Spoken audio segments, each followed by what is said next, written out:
Does the mixer make a big difference when using fresh milled flour to make bread? Let's find out.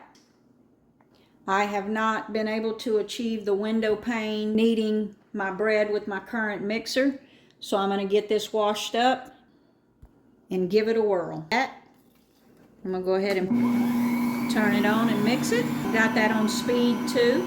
So in total, this has been going about 13 or 14 minutes.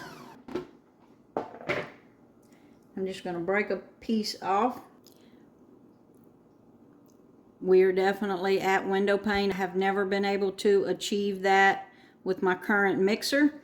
And that's supposed to give us a lighter, fluffier dough. So it does look like the mixer makes all the difference. And the Nutri-Mill Artiste is perfect for fresh milled flour.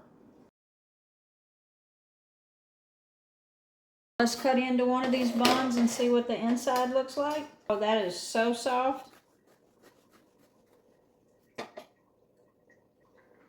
Look at that. So I'm going to say that mixer definitely made a difference. The inside of that bun is so soft and tender.